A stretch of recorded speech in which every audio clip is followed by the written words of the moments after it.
mag-take ng massage therapy, isa lang ang sagot ko.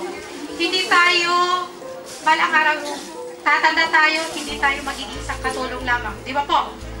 At saka, mag-stay tayo ng bahay natin, matanda na tayo. Pag malaman ng mga tao na nagmamassage tayo, magaling tayo mag-massage, so, di ba may perang pumapasok sa atin, may income tayo, di ba?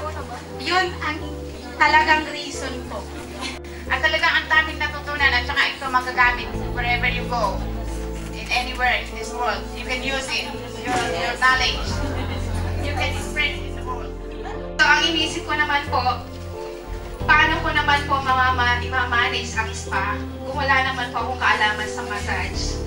So, paano ko rin malalaman kung ano yung ginagawa ng mga tao sa pagmamasahe kung wala naman din akong alam.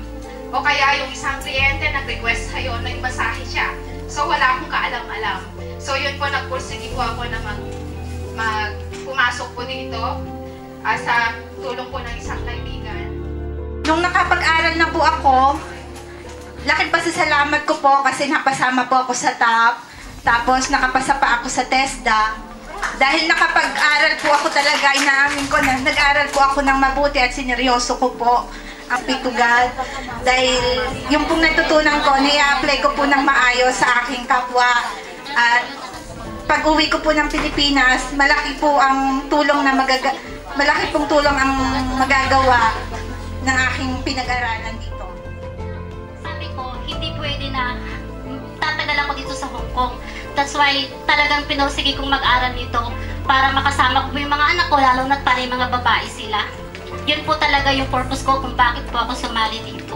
At talagang pinagtiyagaan ko, kahit sabihin pa natin marami tayong trabaho sa amo, kahit minsan nag-aaral ka, tatawagin ka na naman bigla, tapos babalik ka na naman, pero kaya pala natin gawin. Kaya pala natin iangat yung sarili natin na hindi lang habang buhay ganito tayo. Malaking tulong po talaga sa atin ito.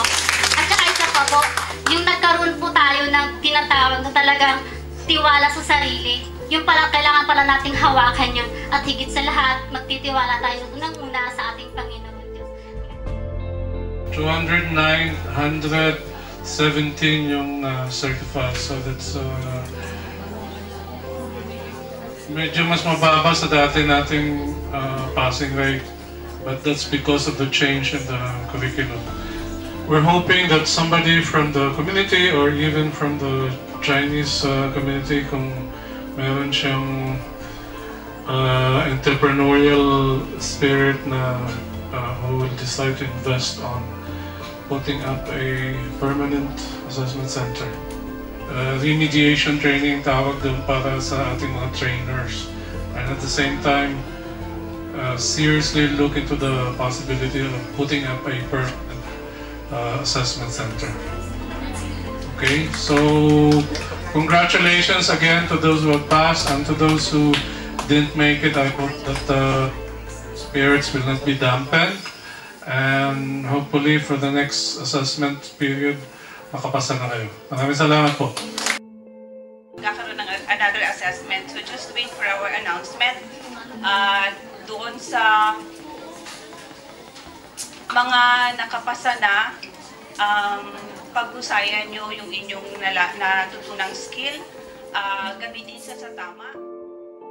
Hi, I'm Bona Crescencia.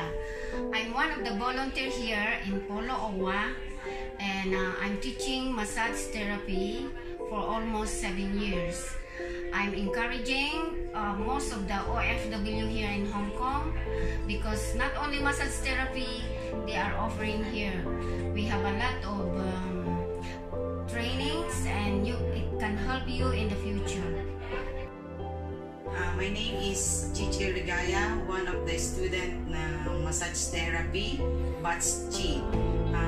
Isa ako sa isang estudyante na mahirap pagsabayin ang trabaho at pag-aaral, pero kinaya kasi kailangan. Nagpapasalamat ako at bilang OFW na nakapasa ako sa test exam last February 24, na nagkaroon ng assessment dito sa Hong Kong, na ito ay magagamit ko bilang isang massage therapist sa Pilipinas pag ako ay nag-for good. Kaya yun lang at maraming salamat. Siyempre sa Polo OWA na programa nila dito. Maraming salamat din sa aming guro na si Ma'am Bona na walang sawa sa aming pagtuturo, na talagang tinuruan kami ng husto upang kami ay matuto at magkaroon ng certificate for massage therapy, at ito ay isa naming dadalahin habang buhay.